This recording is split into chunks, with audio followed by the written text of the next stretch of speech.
we can't just set seamless and forget and think, oh, it's all done, seamless will cover everything. So there is definitely a whole range of strategic enablers, I sort of think of them as, that have to underpin seamless, and that's about good policy, investment, skills and training so that we have the workforce ready to go in this entire new economy of jobs when it comes to circular economy. So we have been designing this clothing product stewardship scheme, very much industry-owned, industry-led, and it's the first of its type that's really looking at the full life cycle of clothing, so full circularity.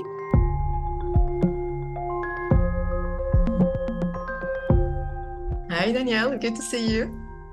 Hi, Val. It's nice to see you as well. Thanks for having me. Welcome on the show. You are here because you have a plan as the Australian Fashion Council. It's a plan called Seamless, and you're wanting to transform how clothing is made, how it's put on the market in Australia, how it's used, reused, repaired, and ultimately recycled. How is that plan going to work, and who's behind the plan? So what's happened in Australia is that about 2 years ago, there was a group of organisations that came together, the Australian Fashion Council, Charitable Recycling Australia, WRAP UK, and Queensland University Technology, and Sustainable Resource Use. And they formed a consortium, received some funding from government, so that was really good. And what we've been doing over the last couple of years is designing and developing Seamless as a national clothing product stewardship scheme. So in Australia, we have product stewardship schemes, and they're almost like our extended producer responsibility program. So they're one in the same for us. But so we have been designing this clothing product stewardship scheme, very much industry-owned, industry-led, and it's the first of its type that's really looking at the full life cycle of clothing, so full circularity. And only in June this year, we launched 2 reports that kind of put together a whole range of recommendations out of that work. And we also pulled together a roadmap to clothing circularity by 2030. So we definitely have the plan ready to go. Great. And why textile waste? Is it a growing issue? Is it a real problem in Australia currently? In Australia, Australians consume up to 56 items of clothing per person, and that is huge. We're one of the biggest consumers of clothing in the world, and that's certainly not a statistic that we should be proud of. And because of that overwhelming amount of textiles and clothing that are coming into the Australian market, we don't have the systems to deal with textiles as it's disposed, and most of it, we know that about 200,000 tonnes a year is heading straight into landfills. And is that due to the way that collection schemes currently work in Australia? Is it because they're rather small scale or fragmented, or why is it that so many tons of textiles end up in landfill currently? Well, I think that, like Australia has a really vibrant charity network, so Australians love to donate. So we do have some systems in place, but we're right at the start, I suppose, of building a national scheme. So there's national systems. There's lots of fantastic initiatives happening on the ground individually, but the value proposition for Seamless and what we know through our work over the last 2 years, and by pulling down best practice from across the rest of the world, is that no single organisation can achieve circularity on their own. So we do need to bring together in a systemic policy-based, we need all the players at the table looking at the way in which we can reduce and combat textile waste, because right now individual efforts are not moving the needle. Yeah, sounds very familiar. We've come to the same conclusion in Europe recently, where we're seeing that we need this sort of collective solution to cover the costs, because that is what it is, costs associated with collecting textiles and clothing after use, with sorting them, with making sure that they can get recirculated and so on.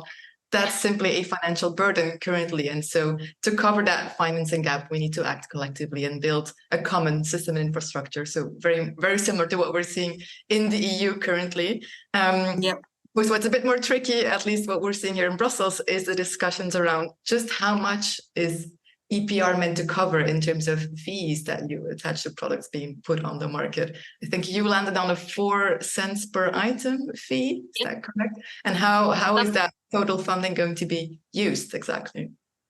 So what we did extensive economic modelling throughout the last 2 years, and we didn't just start with the 4 cents. I think that's a really important point, is that we looked at big picture. What are the objectives that we're trying to achieve? So what is the size of the market? So we sort of looked at all that clothing data to understand the material flow through Australian markets. But what are we wanting to do with that? Then we took the objectives and drew that down to, like how many brands and clothing providers are there in Australia? So what's the level of income we could achieve? And then drilled that down even further to what's that per unit model. And we looked at weightings and we looked at all different types of models. And we definitely looked around the rest of the world to see what's happening in other areas where the best work's happening, but also lessons learned from what hasn't worked so well. And we arrived at the 4 cent per unit. And then what that money means is that we can create a single administrative fund, and within that fund, we would look at 4 priority areas for seamless, and that is circular design. So looking at how products design out waste in the first instance, looking at reduction strategies, so being smarter right from the start, thinking about the end in mind. Then we look at circular business models, the second part of seamless. So that's those business models that decouples virgin resource use from economic growth. We're not afraid of the word growth. We think we have to find harmony between profit and growth, but also sustainability, and what does that look like? And so circular business models are really the area where we want to look at, like resale, repair, subscription models made to order. We are seeing some of this pop up in Australia, but we want way more. It needs to be normalised. Then the third part of the scheme is about closing the loop. So this is a significant component of the funds, and that would be about bringing in a collection system for unwearable clothes, which currently doesn't exist in Australia. So for Aussies, when they get to that point where they, their T-shirt, there's holes in it and they can't donate it, they can put it in. All they can do now is put it in the bin. And then the fourth one, which is really important, is citizen behaviour change. So that's a national campaign that will look at the way that citizens buy better, care for clothes, and think about the way that they dispose them when they do come to their end of life. And I suppose ultimately the goal of Seamless is to achieve a circular economy for fashion in Australia by 2030. Is Seamless enough to achieve that and to really spark that quite fundamental change across the fashion industry? Or do you think there need to be other policy incentives possibly put in place?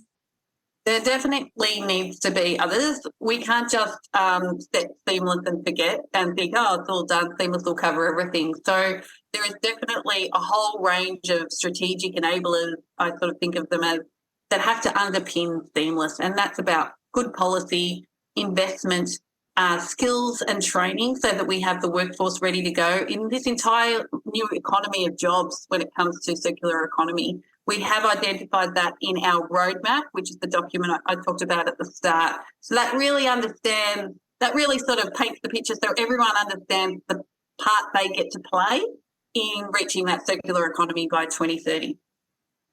And if you say everyone has their part to play, it's quite interesting to see that Seamless currently is a voluntary initiative. So you're asking businesses to voluntarily step up their game. They're not forced to do it by any sort of legislation or other means.